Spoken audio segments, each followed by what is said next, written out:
बनर्जी बनाम शुवेंदु अधिकारी का मुकाबला होना तय है, क्योंकि बीजेपी ने राज्य की 144 विधानसभा सीटों के लिए चुनाव के उम्मीदवारों की पहली लिस्ट जारी कर दी है। इस लिस्ट में सबसे चौंकाने वाला और बड़ा नाम राज्य के नेता प्रतिपक्ष शुवेंदु अधिकारी का है। यानी इस बार पश्चिम बंगाल की राजनीति में एक बार फिर ममता और शुवेंदु अधिकारी के बीच सीधी टक्कर की चर्चा तेज हो गई है। नमस्कार, टीवी 24 नेटवर्क देख रहे हैं आप, मैं हूं आपके साथ शिखा मेहरोत्रा। बीजेपी ने बड़ा दांव खेलते हुए शुवेंदु अधिकारी को 2 सीटों से मैदान में उतारा है। पहली सीट नंदीग्राम है, जहां से वो पहले से विधायक है। वहीं दूसरी सीट कोलकाता की भवानीपुर सीट है, जहां से बंगाल की सीएम ममता बनर्जी विधायक है।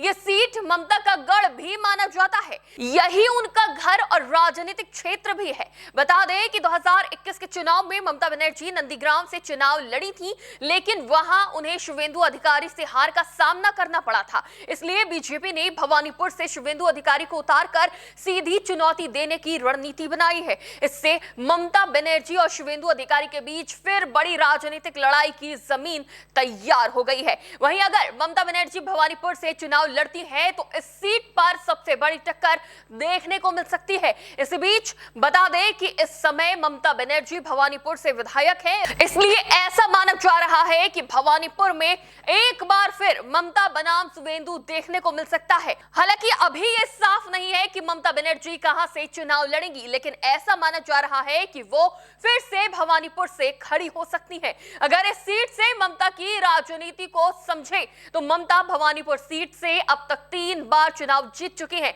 2011 वो साल था जब बंगाल में सीपीएम की सरकार गिरी थी और ममता बनर्जी की टीएमसी सत्ता में आई थी। वहीं नंदीग्राम वो इलाका है जिसने ममता को सत्ता में पहुंचाया और इस सीट ने ममता को सीएम बनाने में अहम भूमिका निभाई थी।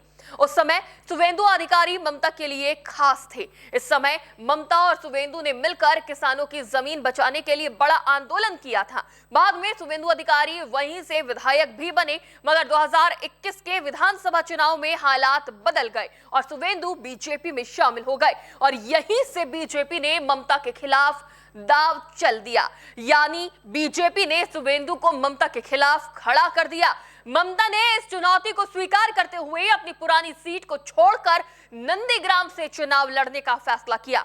वहीं ममता को इस बात का पूरा भरोसा था कि वो यहां से चुनाव जीत जाएंगी, मगर ठीक इसके उलट हुआ। ममता यहां से चुनाव हार गई। उन्हें 1956 वोटों से हार का सामना करना पड़ा। हालांकि उनकी पार्टी टीएमसी ने राज्य में शानदार प्रदर्शन करते हुए लगातार तीसरी बार सत्ता में वापसी की। 2021 के चुनाव में ममता बनर्जी के नेतृत्व वाली टीएमसी ने 215 सीटें हासिल की, जबकि बीजेपी को 77 सीटें मिली। नंदीग्राम में मिली इस हार के बाद ममता ने यह सीट छोड़ दी।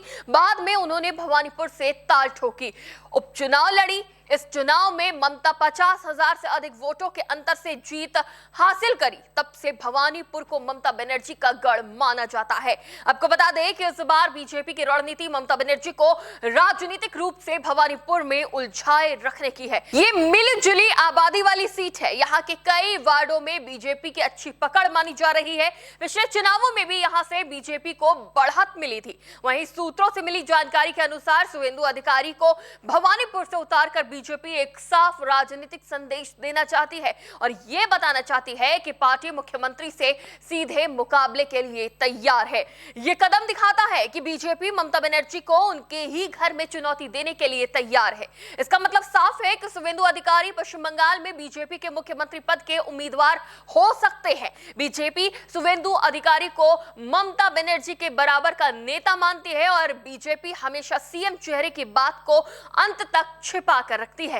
लेकिन बंगाल जैसे महत्वपूर्ण राज्य में पहली लिस्ट से ही बीजेपी ने ममता के गढ़ में कड़े मुकाबले की तैयारी कर ली है। इस वीडियो पर आपकी क्या राय है, हमें कमेंट करके जरूर बताइएगा। फिलहाल के लिए इतना ही। देखते रहिए टीवी 24 नेटवर्क।